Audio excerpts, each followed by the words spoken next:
Welcome to Where Parents Talk. My name is Lianne Castelino. Our guest today is a parenting journalist, best-selling author, and resident parenting expert on Dr. Phil.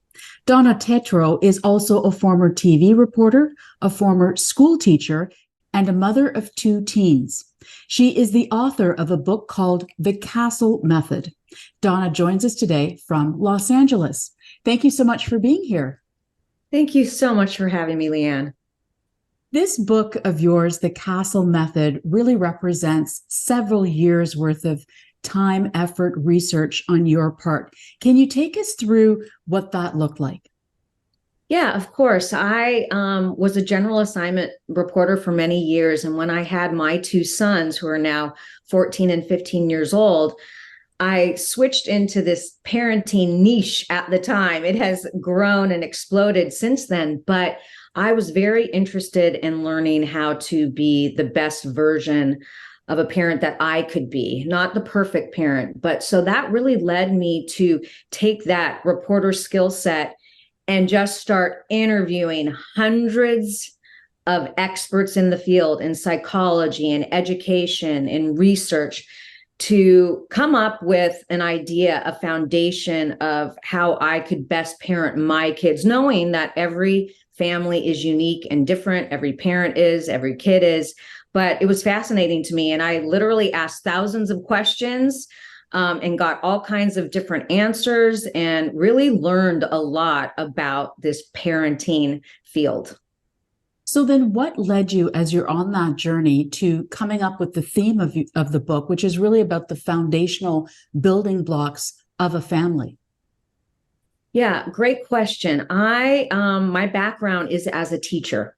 And so when I was thinking about how to gather all this information together and make it concise and succinct for people to really understand, I thought, acronyms used as a metaphor could be a really good way to just build in these foundational building blocks. And from what I found, CASTLE is an acronym used as a metaphor to build the castle or the family of your dreams, not the perfect family, but the best version of your unique family. And so these building blocks can be utilized in all families across the board, even if you've got one family this way, you've got another family this way. We're all so different, but these are concepts that I learned from experts that you can build into the foundation of a family that can really help and benefit families, kids, and parents. When you talk about taking years and doing all those hundreds of interviews, I'm curious as to what struck you most in what you heard through those interviews. I think what was interesting to me is that I lost my mother very early on when I had kids. And parenting at that time, I know that my mom and dad did a great job and loved us unconditionally. And I felt that from them. But parenting has evolved, and there is a lot of evidence out there now that can provide us opportunities to really work on ourselves as people, as parents, and to provide best practices in the home based on this evidence. So I figured that looking at this research, asking all these experts what they have found is a good way to kind of encapsulate a way that we can parent with confidence. That was the other thing. I'm an anxious mom. I'm an anxious person by nature. And I think that my goal was to ease my anxiety and to just know that I was doing the best that I could, and then to disseminate that information to others if they wanted to accept it. Really interesting, because where you landed was or is a symbol, which is CASTLE, as you mentioned, an acronym and a metaphor. Can you take us through the 7 evidence-based elements that comprise the CASTLE method? Absolutely. So CASTLE is an acronym, and C is for compassion, A is for acceptance, S is for security, T, trust, L, love, and then I added 2 E's to the end of CASTLE, expectations and education. And these are really all science-based. So I just felt like if people could remember C.A.S.T.L.E and they could remember, oh, maybe I should start with compassion in this scenario, that it is easier for parents. I've read a lot of parenting books. Many are very good, but I also really wanted to just give this like solution where I can change my mindset and think with these foundational pieces, and parent my way through that. Now, starting with compassion, why is compassion such a foundational block of the foundational blocks for a family in your view? Absolutely. So compassion really is the foundation, and everything behind it, acceptance, security, etc., is built upon compassion. And so what we want to think about when we're thinking about compassion is it takes empathy one step further.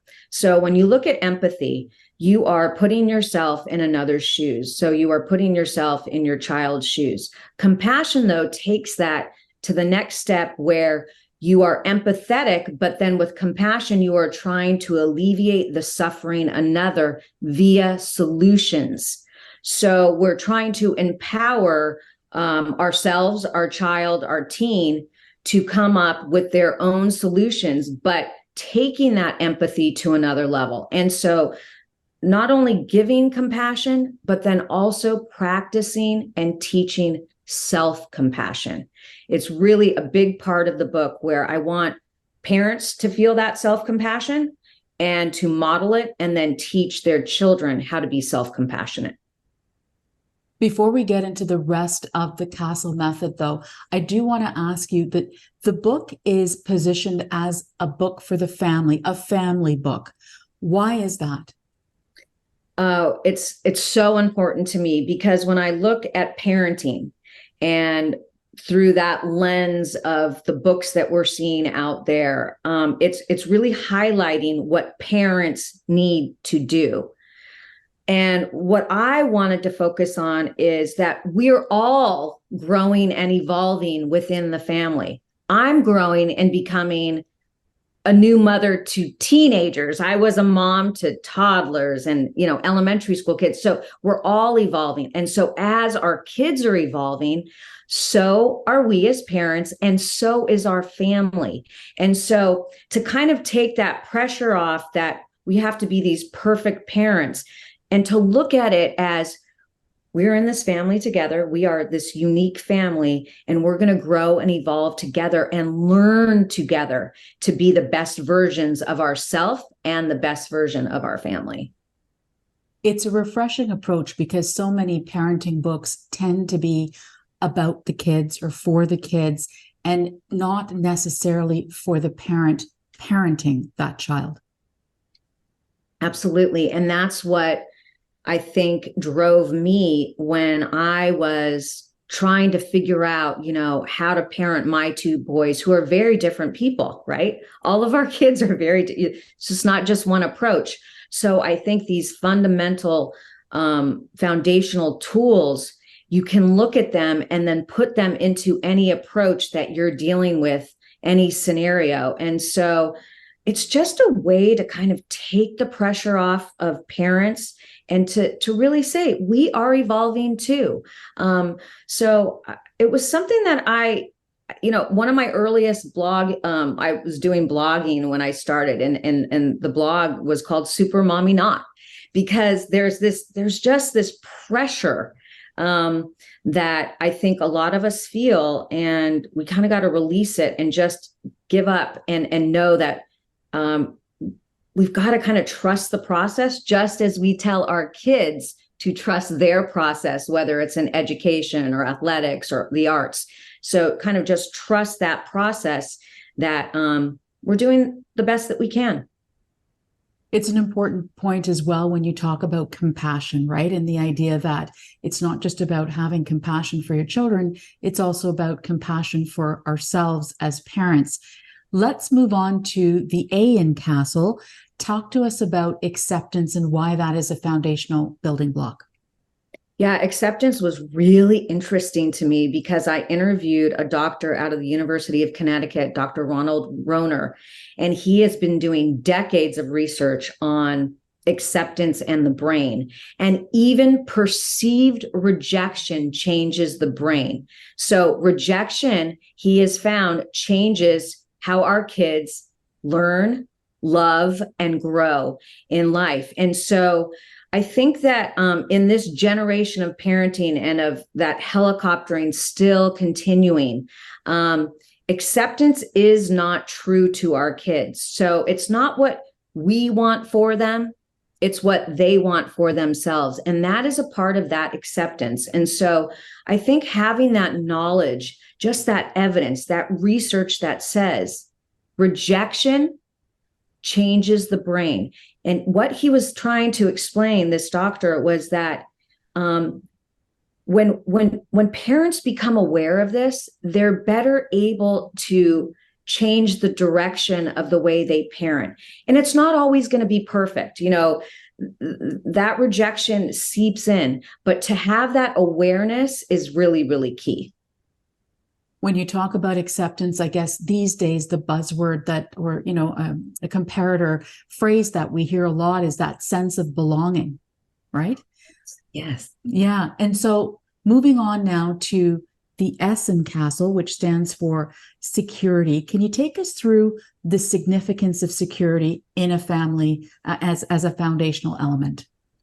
Absolutely. So when I talk about security, it's not really about the physical security.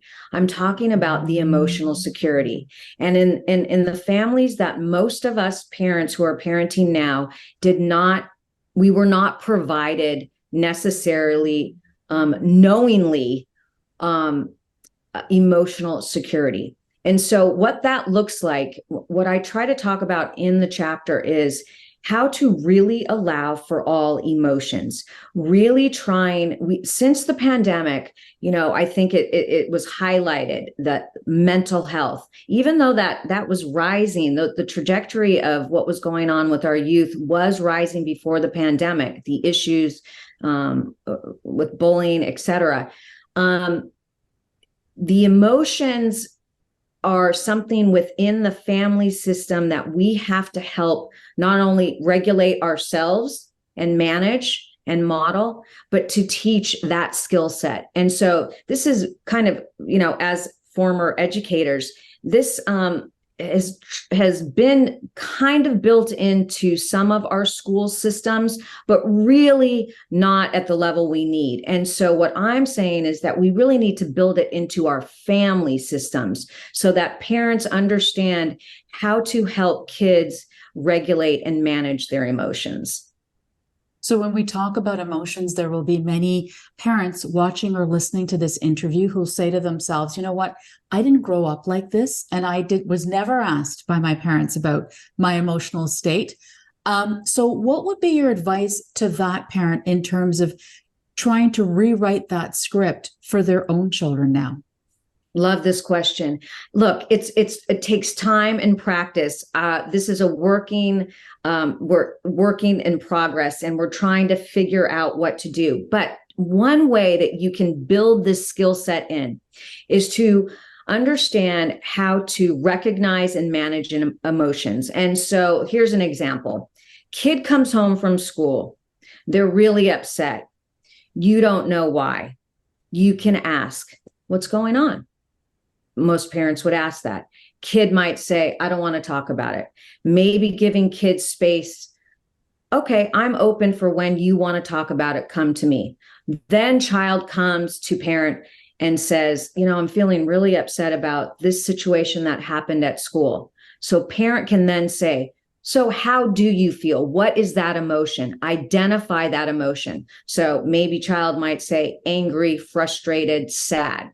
Okay, that's a fair emotion to have. Allowing, then the next step is allowing that uncomfortable emotion, not trying to squash it, not trying to fix it, but allowing for that emotion. Then moving on to, how do you think that you can move on to feeling better? What might work for you? So we're identifying the emotion, then we're feeling the emotion, parent allowing for that uncomfortable emotion, not trying to fix it, and then asking child, how do you think, you know, what can you do to better feel better.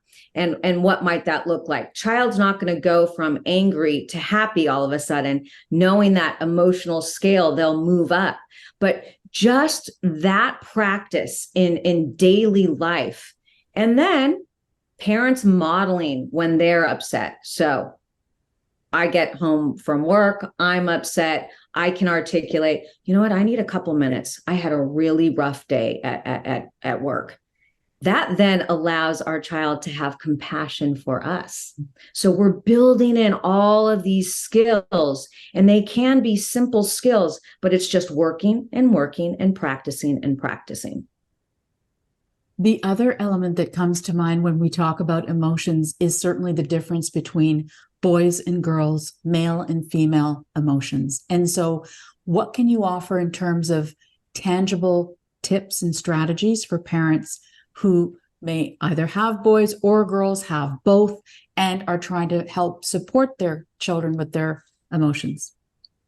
So I wrote a book called Dear Me, Letters to Myself for All of My Emotions. And it is evidence-based, and it is a strategy. And the main character is a boy, because what I wanted parents, kids to know, that even though we have this kind of toxic masculinity inside of our society, we do have to reverse it. We have to allow our boys to feel the emotions that we allow our girls to feel. Right now, boys are really only able to express the anger or frustration.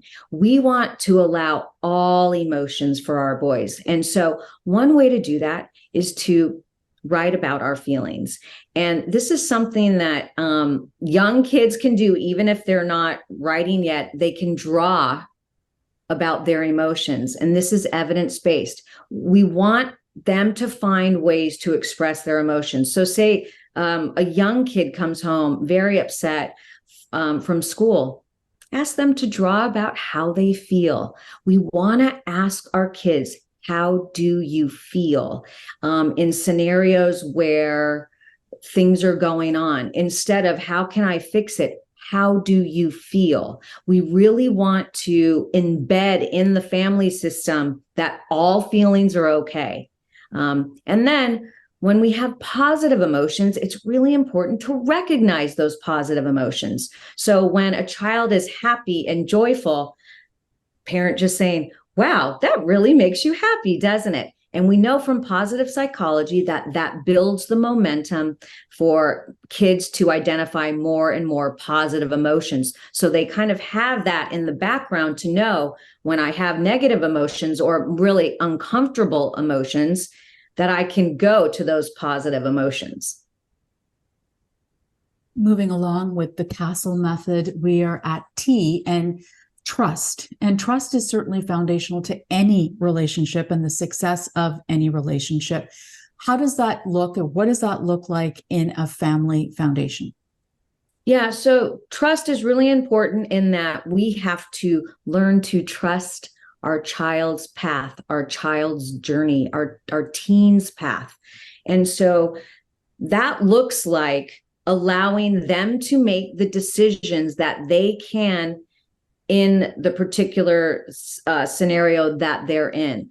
Of course, parents have to step in and guide and support. But when you know that a child can make a decision on their own, trusting it, allowing it, and even knowing that if there's going to be a fail in it, that's okay. So trust is really imperative in that we are telling our kid, when we trust them, I trust you. And guess what? That means that you can trust you, because the goal is to get them into adulthood to be able to trust themselves and to not wonder, what does mom think? What does dad think? What does employer think? I trust my decision. I trust my inner person. And so that's that trust factor that I really like to talk about.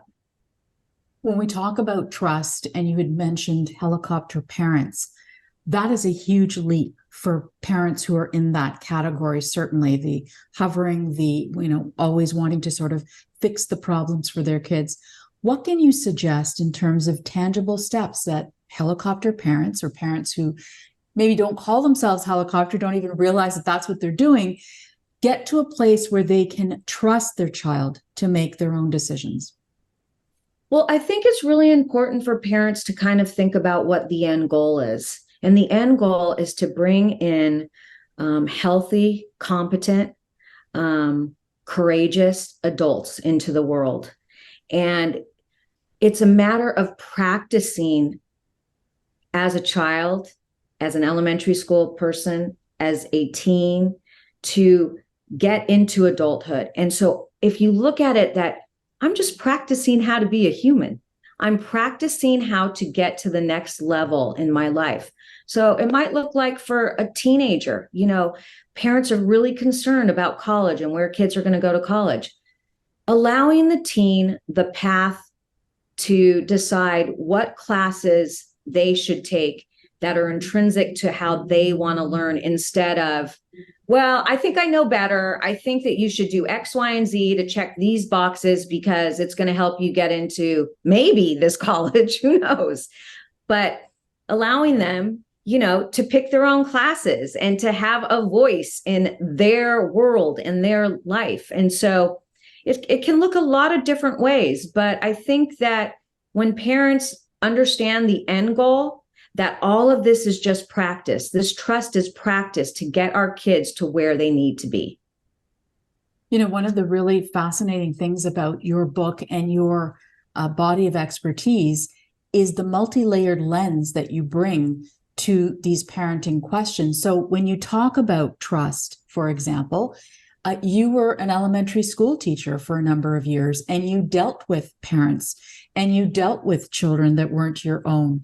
And so I wonder, what did those experiences that you've had in your different professions, how did they add to this C.A.S.T.L.E method book of yours in terms of how you wrote it and how it sort of turned out? I think the teacher part of me is stronger than the journalist part in me. I really enjoy being a journalist, but the teaching aspect is really interesting to me because you can really look through this different lens.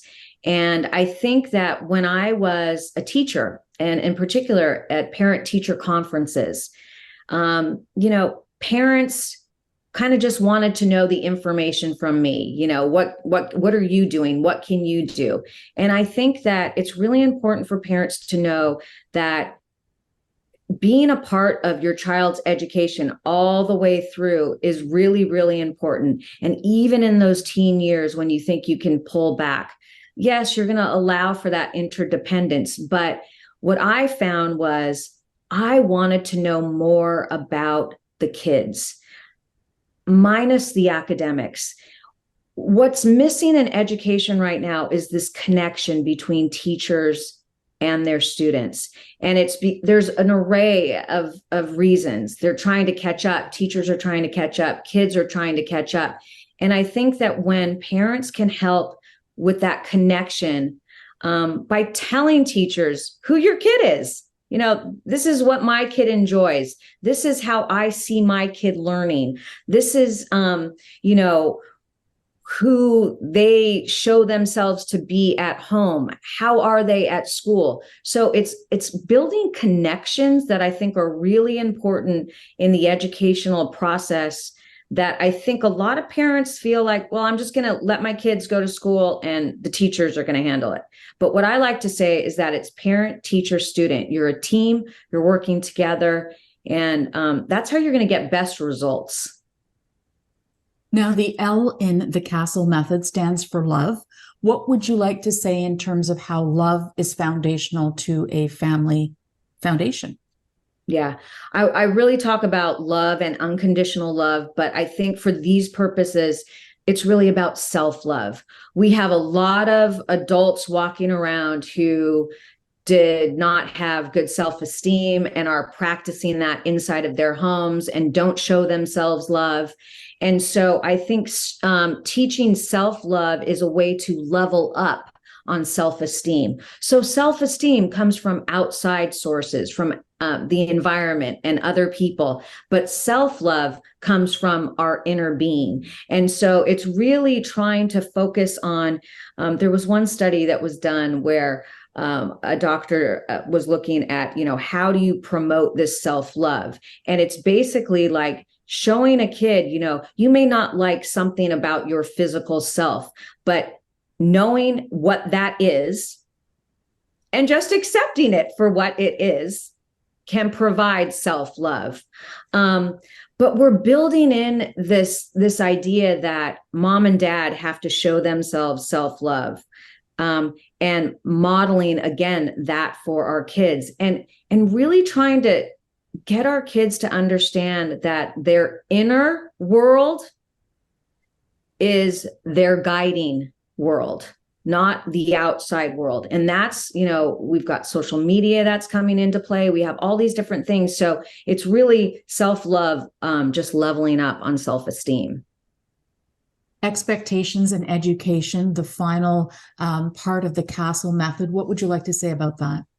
Yeah, expectations are really important. And we know this from science that in particular, when it comes to underage drinking, we know that if you set expectations for your kids, that you hope that they will not be drinking. But again, if they do, you're their safe zone. But the expectation is that you don't, that kids will rise to those expectations. Not to say that they're not going to make mistakes and have bumpy roads here and there, but expectations are important.